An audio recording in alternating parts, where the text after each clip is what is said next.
నమస్తే, welcome to plus TV Telangana. నేను మీ బాను. ఇండియాలో ఆపరేషన్ సింధూర్ పేరుతో జరిగినటువంటి 6 ఉగ్రదాడులపైన జరిగిన దాడి తర్వాత పెద్ద ఎత్తున కూడా ఇక్కడ ఎక్కడ ట్రాఫిక్ జామ్స్ ఉన్నా ఏదైతే ఇండియాలో కావచ్చు, ఢిల్లీ దీనికి సంబంధించిన సమీప ప్రాంతాల్లో, ఎర్రకోట కావచ్చు, మిగతా సమీప ప్రాంతాల్లో ఎక్కడ మంది గుమిగూడితే అక్కడ పేలులు సంభవించే అవకాశం ఉందని చెప్పేసి ఎన్ఐఏ ఏదైతే జాతీయ దర్యాప్తు సంస్థ అయితే చెప్తున్న పరిస్థితి.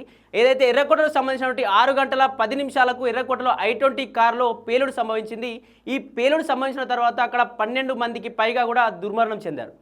ఎప్పటి నుంచి దర్యాప్తు సంస్థ పెద్ద ఎత్తున అటు గుంటూరులో కూడా బకెట్ బాంబులు రెడీ చేస్తున్నారని చెప్పేసి ఇతరత్ర రకాలైనటువంటి దర్యాప్తు సంస్థ పెద్ద ఎత్తున ముమ్మరంగా గాలింపులు చేస్తూ ఉంది. అక్కడ స్క్వాడ్ ఏదైతే ఈ జాతీయ సంస్థ యొక్క స్క్వాడ్ మొత్తం ప్రతి చోట కూడా తిరుగుతూ ఉన్న పరిస్థితి.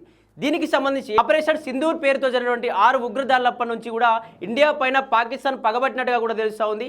పాకిస్తాన్ కూడా చాలాసార్లు కూడా మాట్లాడుతూ వచ్చింది, ఖచ్చితంగా మమ్మల్ని ఎంత ఏడిపించారో, మమ్మల్ని ఎంత దుఃఖించారో, మమ్మల్ని ఎంత ఇబ్బంది పెట్టారో, మా వ్యక్తులను ఎంతమందిని అయితే చంపారో, మా ఆర్మీ బలగాలను ఎంత ఇబ్బంది పెట్టారో అంతకెక్కువ కూడా మిమ్మల్ని ఇబ్బంది గురి చేస్తామని చెప్పేసి కూడా పాకిస్తాన్ ప్రతి చోట ప్రతిరోజు చెప్తూ వస్తూ ఉంది. ఎక్కడ పడితే అక్కడ దాడులు చేస్తూ ఉంది. ఎక్కడ ఇది హిందుత్వాన్ని లేకుండా చేసే ప్రయత్నం కూడా జరుగుతూ ఉందని చెప్పేసి ఇటు బీజేపీ కావచ్చు, ఇతర నాయకులందరూ కూడా మాట్లాడుతూ ఉన్నారు. కానీ ఇక్కడ బీజేపీ కాక ఇతర పార్టీల నాయకులు ఏం చెప్తా ఉన్నారంటే, ఇండియాలో ఎక్కడ ఎన్నికలు వస్తాయి, ఇటు బీహార్ ఎలక్షన్స్ వచ్చాయి కాబట్టి బాంబు పేలులను చూపిస్తూ ఉన్నారు. ఎక్కడ ఎలక్షన్స్ వస్తే అక్కడ బీజేపీ ఎలక్షన్స్లో నెగ్గడం కోసం ఇటువంటి ప్రయత్నాలు చేస్తుంది అని చెప్పేసి కూడా ఇటు కాంగ్రెస్ కావచ్చు, ఇతర పార్టీలు కూడా మాట్లాడుతూ ఉన్నాయి. కానీ ఏదైతే దీనికి సంబంధించి ఈ ముస్లిం లీగ్ ఏదైతే ఉగ్ర సంస్థ ఏదైతే ఉందో, డిసెంబర్ 6న బాబ్రీ మసీద్ యొక్క వార్షికోత్సవాలు ఉన్నందున ఆ రోజున పెద్ద ఎత్తున ఇండియాలో బాంబులు పెట్టే విధంగా ఈ బాంబులు పెట్టి ప్రజలందరినీ భయాందోళనకు గురి చేసి ఇండియా పాకిస్తాన్ అంటే ఏంటో, మా పాకిస్తాన్ బలం ఎంతో, మా చిన్న దేశమైనా కూడా మా శత్రు సైన్యాన్ని మా బాంబుల దాన్ని తట్టుకోగలదా అన్నట్టుగా పెద్ద ఎత్తున కూడా బాంబులు పెట్టబోతున్నామని చెప్పేసి కూడా పాకిస్తాన్ చాలాసార్లు కూడా హెచ్చరించింది. మరి నిజంగా ఏం జరగబోతుంది? పెద్ద ఎత్తున గుంటూరులో కావచ్చు, గుంటూరు ట్రాఫిక్ సిగ్నల్స్ దగ్గర కూడా బకెట్ బాంబ్తో కూడా 2-3 ఆ ఉగ్రవాదులు కనిపించినట్టు తెలుస్తూ ఉంది.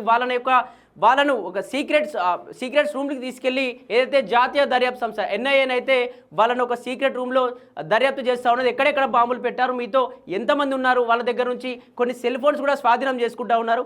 అలాగే గుంటూరు కావచ్చు, హైదరాబాద్ కావచ్చు, ముఖ్యంగా గుంటూరు జిల్లా నుంచి మొదలుకుంటే ఇక్కడ హైదరాబాద్, ఎర్రకోట, చంద్రాయనగుట్ట, అలాగే ఇంకా పరిసర ప్రాంతాల్లో, ఎర్రకోట పరిసర ప్రాంతాల్లో కూడా తనిఖీలు నిర్వహిస్తూ ఉన్నారు. దీనికి సంబంధించి ఎక్కడ ఎవరు అనుమానాస్పదంగా కనిపించినా, ఏ ముస్లిం అనుమానాస్పదంగా కనిపించినా వాళ్ళందరినీ దర్యాప్తు చేస్తూ ఉన్నారు.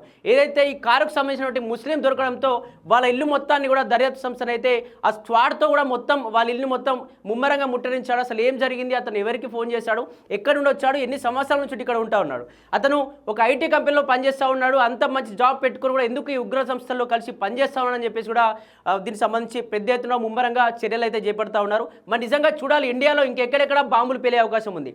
ముఖ్యంగా వీళ్ళు ఏదైతే డిసెంబర్ 6న బాబ్రీ మసీద్ వార్షికోత్సవం సందర్భంగా మా బాబ్రీ మసీద్ని కూల్చారు, హిందూ సంస్థ మొత్తం కూల్చింది కాబట్టి అదే రోజున పెద్ద ఎత్తున బాంబులు పెట్టేసి ఇండియానే లేకుండా చేసే ప్రయత్నం జరుగుతుందని చెప్పేసి ఒక మాట వినిపిస్తూ ఉంది. అలాగే ఏదైతే వాళ్ళ ఉగ్రస్థలాలను మనం లేపేశారు కాబట్టి, ఆపరేషన్ సింధూర్ పేరుతో మా ఉగ్రస్థలాలను లేపేశారు కాబట్టి మేము కూడా ఖచ్చితంగా పెద్ద ఎత్తున కూడా జనవరి 26న మీరు పెద్ద ఎత్తున మీ జాతీయ దినోత్సవ వేడుకలు జరుపుకుంటూ ఉంటే ఇక్కడ మేము మీ దేశాన్ని లేకుండా చేస్తాం, మీ దేశాన్ని విచ్ఛిన్నం చేసి ఇక్కడ పాకిస్తాన్లో మీ దేశాన్ని విలీనం చేసుకుంటామని చెప్పేసి కూడా అక్కడ ప్రధాని కావచ్చు, ఆర్మీ కావచ్చు ప్రతిరోజు చెప్తా ఉన్న పరిస్థితి. మరి ఇక్కడ మోడీ ఎటువంటి నిర్ణయం తీసుకునే ఛాన్స్ ఉంది? ఇటు బీజేపీ చాలాసార్లు చెప్తూ వస్తూ ఉంది, హిందువులకు ప్రమాదం జరుగుతోంది, హిందువుల్లో ముస్లింలు చేరిపోయి ఇందులో యొక్క మహిళలను పెళ్లి చేసుకొని వాళ్ళను ఉగ్రవాదులుగా వినియోగించుకుంటా ఉన్నారు, ఒక బాంబు పేలుడు పదార్థాల్లో వాడుకుంటా ఉన్నారు.